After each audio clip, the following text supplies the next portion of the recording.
M. Charette, bonsoir. Bonsoir, M. Roy. On va redonner quelques chiffres. D'abord, c'est en explosion, on le dit depuis plusieurs jours. Ce qui est intéressant, c'est que ça avait baissé. Ça avait baissé, on oublie, parce qu'on parle juste des 3 dernières années. Oui. Je vais vous montrer un tableau étonnant. Regardez, 2015, on avait réussi à juguler. Et là, ça s'est reparti à la hausse. Puis 2024, selon les estimés, ça va dépasser 90 000 véhicules au Canada. Ça coûte cher à tout le monde qui doivent payer des assurances. On a dépassé pour la première fois en 2023 le milliard de réclamations au Canada par les assureurs. Et évidemment, ce milliard-là se répercute sur tous les gens qui prennent des assurances automobiles. Donc, si on dit qu'on 1 milliard que des individus, donc des propriétaires de véhicules, ont réclamé. ont réclamé en perte en vol sur des véhicules. Donc, c'est énorme. Et évidemment, pour certains modèles très populaires, comme un Acura, un Honda CR-V... On va les voir, là, Civic, on va les voir. Appelez votre assureur pour le fun pour demander une prime pour ces modèles-là. Moi, je parlais aujourd'hui avec des gens d'Honda parce que j'étais à un événement Honda durant la journée et même Honda commence à être inquiet parce que plusieurs gens qui auraient choisi un modèle Honda... Ça coûte trop cher. Ça coûte trop cher à assurer et ils vont voir ailleurs ou se disent « c'est trop volé, je prends pas de chance, je vais en acheter un autre ». Donc, ça commence à avoir des répercussions et là, on s'inquiète du côté des constructeurs. Le consensus de ce sommet de l'automobile aujourd'hui à Ottawa, peine plus sévère, renforcer la sécurité du port de Montréal, autrement dit, plus de scanners, bon, etc. Et moderniser la sécurité des véhicules. Parce que Benoît Charette, bon là, vous dites Honda s'inquiète parce que c'est tellement rendu élevé qu'ils ont peur de perdre des ventes.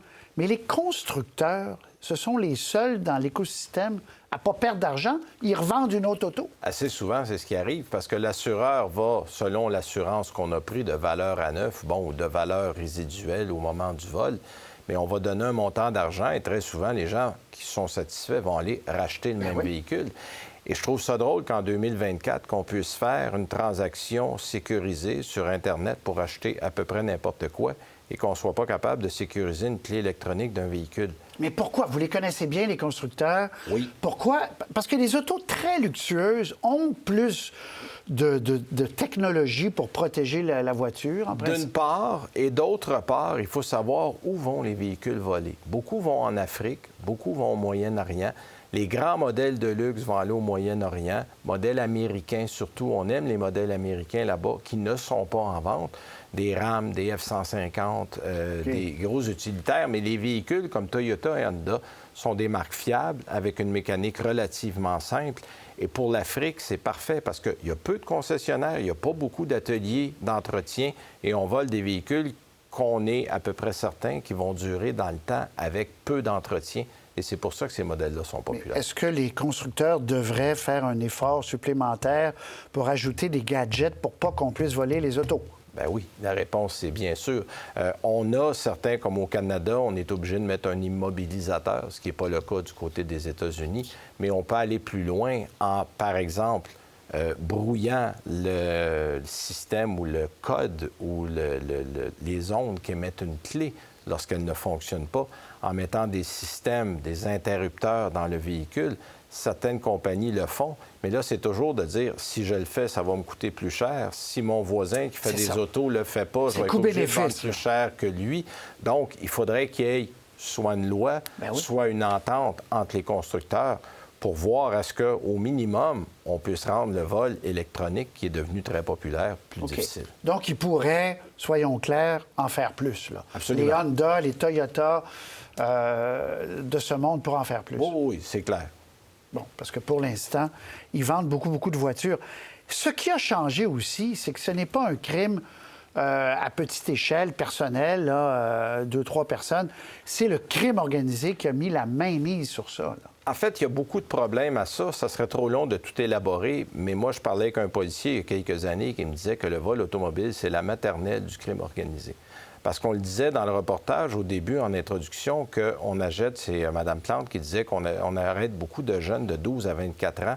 Mais la plupart de ceux qui volent une voiture n'ont pas l'âge légal, donc n'ont pas 18 ans, parce que si on les arrête, on ne peut pas les emprisonner. On va les laisser en prison une nuit, on les retourne chez eux le lendemain, puis le surlendemain, ils sont partis voler une autre auto. Les gens qui gèrent s'assurent qu'eux sont loin de l'action. Et c'est souvent des jeunes qu'on endurcit tôt, qui deviennent après des criminels endurcis. Il ne faut jamais oublier que l'argent du vol de voitures sert à financer des crimes beaucoup plus graves, que ce soit du blanchiment d'argent, du trafic d'armes, du trafic de drogue. Donc, oui, c'est pas toujours vu comme étant très grave, mais là, on commence à constater que ça a de fortes répercussions ailleurs. OK, je reviens en conclusion sur les constructeurs. Vous les connaissez bien. Est-ce que vous pensez que la pression va devenir grande?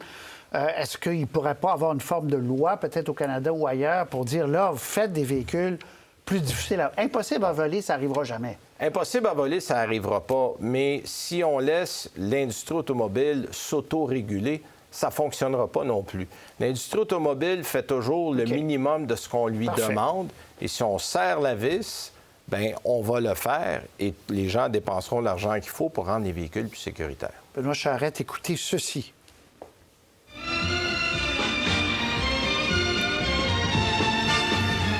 Malgré la déficience du freinage et certains détails de finition, nous croyons sincèrement que la Pontiac Grande Dame marque le début d'une nouvelle étape dans la conception des voitures nord-américaines. Jacques Duval, dans son émission à l'époque, premier guide de l'auto, fondateur du guide de l'auto, oui. Précurseur en journalisme automobile. C'est notre père à tous dans le domaine. Sans Jacques Duval, il n'y aurait probablement pas d'annuel de l'automobile aujourd'hui. Sans Jacques Duval, le métier de journaliste automobile ne serait peut-être pas aussi bien portant au Québec. Le phénomène du livre est unique au Québec. Ça n'existe pas au Canada anglais, ça n'existe pas aux États-Unis. C'est intéressant.